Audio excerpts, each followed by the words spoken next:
Hi, I'm Mac McCarthy, and I help people with their breakups. And today I have another breakup story to share. And if you have a breakup story you'd like to share, please visit writemac.com, WRITEMAC.com. Send your story, and I possibly could respond in a video just like this, or in a private video response, or book a live coaching and really get to the bottom of what's going on and get some deep clarity. So if you like this video, throw me a like. If you want to subscribe, hit that red button. If you want to watch every single video, drop the ticker on that bell.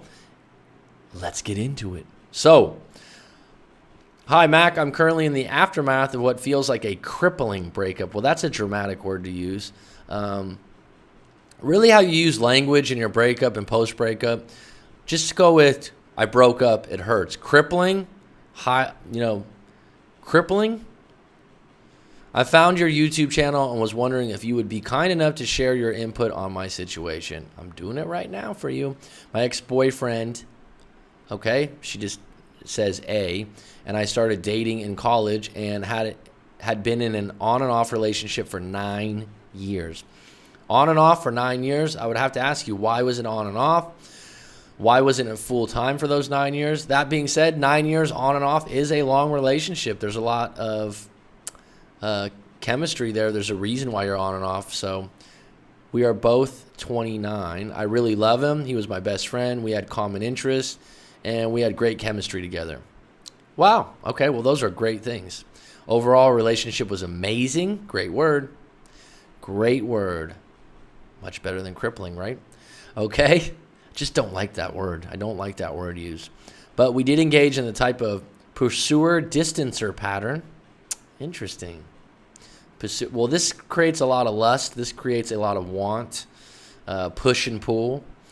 Whenever a conflict arose, I would get upset at him for something he did or didn't do and often overreact. Okay, so you're identifying the idea that in terms of the relationship, there were times when you would overreact in a pattern base.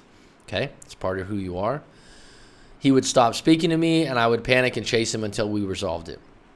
And this went on for 9 years, right? On and on. One thing about people that overreact and people, eventually someone gets sick of it and then they go, oh shit, he's not coming back. So when there's a problem and it keeps getting accepted and there's a problem and someone keeps going, wow, you overreacted. And then you go, yeah, I know I overreacted. And then you do it again 6 months later. And then you do it again a year later. Eventually the pot's going to boil over and the person go, I'm done. So we had one other major breakup in 2015. I was able to get him back after several months of persistence. Okay. Several months of persistence. I don't know. So persistence can be pushy. We'll come back to that. But it was really hard as he was so resentful. So if you got him back with persistence, I don't think that's a really good reason to get back together. You should get back together because you want to get back together, because you miss each other, and because you appreciate each other, not because someone's persistently pursuing you. Because then they're out of pity, out of, okay, leave me alone, out of this. If someone's persistently pursuing me after the breakup, it can be annoying, okay? It was really hard. He was so resentful. Well, then you went into the relationship and it already had a strike against it. Sometimes when you break up, the rope broke one time and the rope's really weak after that. Since we got back together, our relationship was much improved, and I was really happy. We were long distance, 2-hour drive. We had plans to ultimately live together and get engaged. If you're 2 hours apart, that's not too bad. Eventually, you do have the plans to get together and get engaged, and then you have a finish line in mind, and that's when a long-distance relationship can work, unless it keeps getting prolonged when you're going to get engaged and live together.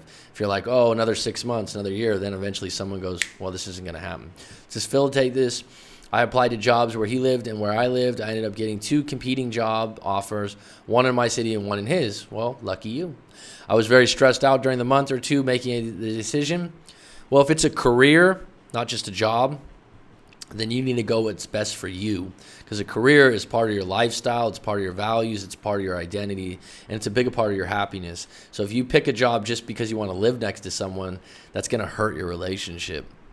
A and I discussed it a lot, and I decided together that we would settle in my city. I asked him multiple times if he was sure he was okay with this, and he said yes, and that he did not want to live long term in his city.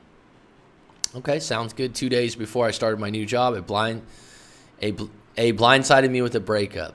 Dun dun. Well, that surprised me in the way you told the story if you had a good talk about it. He listed a bunch of reasons that made no sense to me, including that I didn't stay in his city and that I don't care enough about him and that he can't make me happy because of how I am. Well, I'm going to come back to the idea that you got him back with persistence, and that tells me that maybe you were the one controlling the relationship and you were able to push him in the directions you wanted to go. I could be wrong.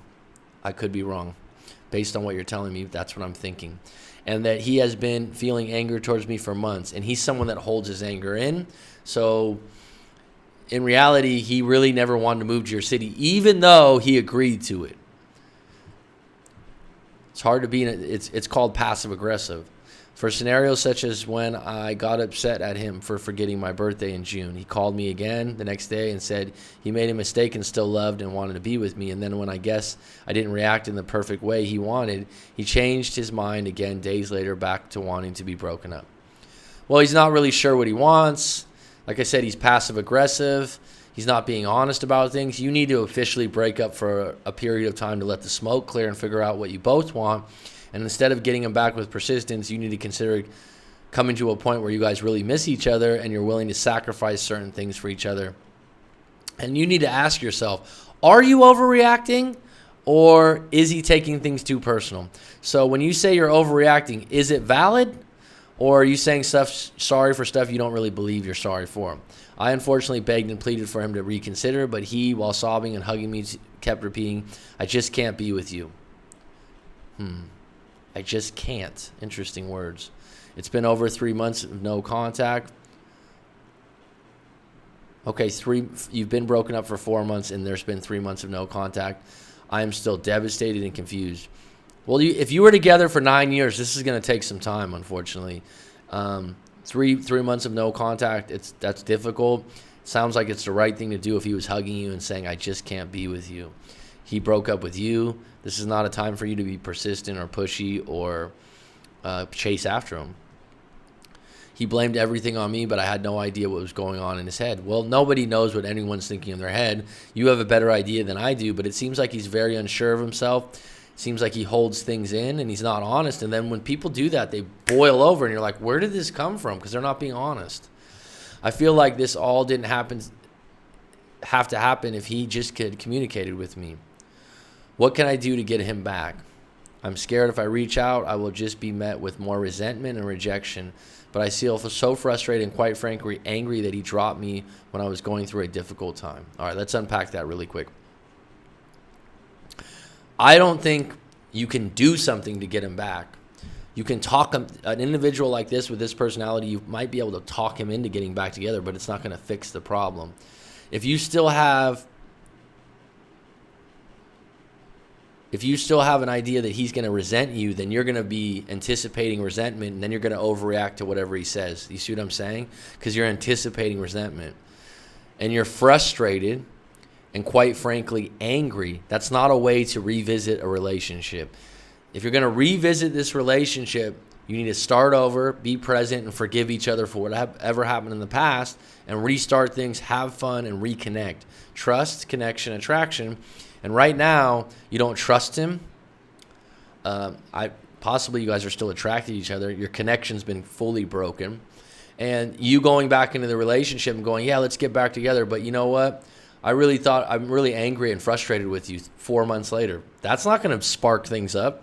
And if you think you guys can go out to dinner or go out for lunch and have a nice chat, and then suddenly you're going to go, you know what? That was really shitty of you in a difficult time. I want some answers. Then you're not ready to get back together. Does that make sense?